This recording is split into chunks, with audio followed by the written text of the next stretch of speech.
صرف 3 سیکنڈز میں جسم کی اندر پانی کی مقدار جانچنے کا طریقہ۔ دھوپ اور بجلی کے بندش سے جسم میں موجود پانی کی واپر مقدار نکل جاتی ہے، جس سے ڈی ہائیڈریشن کا خطرہ ہو جاتا ہے، جبکہ مصروفیات کی وجہ سے عمومی طور پر لوگ اس معاملے کو نظر انداز کر دیتے ہیں۔ لیکن اب آپ چند سیکنڈ میں یہ جان سکتے ہیں کہ کہیں آپ کو ڈی ہائیڈریشن تو نہیں۔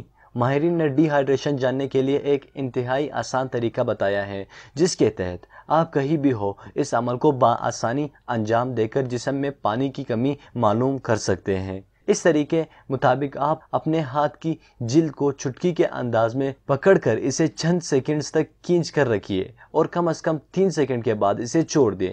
اگر آپ چھوڑنے کے بعد پوری جلد اپنی اصلی حالت میں آ جائے اور اس کا رنگ تبدیل نہ ہو تو اس کا مطلب ہے کہ جسم میں پانی کی کوئی کمی نہیں ہے۔ تاہم اگر پوری کے بجائے جلد اصلی حالت میں واپس آنے کے لیے تھوڑا وقت لے اور اس کا رنگ تبدیل ہو جائے تو یہ ڈی ہائیڈریشن کی نشانی ہے اور آپ کو زیادہ سے زیادہ پانی پینا ہوگا۔ تو دوستو، گرمیوں کا موسم ہے، یہ ویڈیو اپنے دوستوں کے ساتھ شیئر کریے، اور ساتھ ہی اگر آپ ہمارے اس چینل پر نئے آئے ہیں تو چینل کو سبسکرائب ضرور کریے اور ساتھ ہی اس بیل آئیکن پر کلک کریں تاکہ ہماری اس چینل کی ہر نئی آنے والی ویڈیو کی اپڈیٹس آپ تک سب سے پہلے پہنچ سکے۔ میں ملتا ہوں آپ سے اگلی ویڈیو میں، تب تک کے لیے مجھے اجازت دیجیے۔ اللہ حافظ۔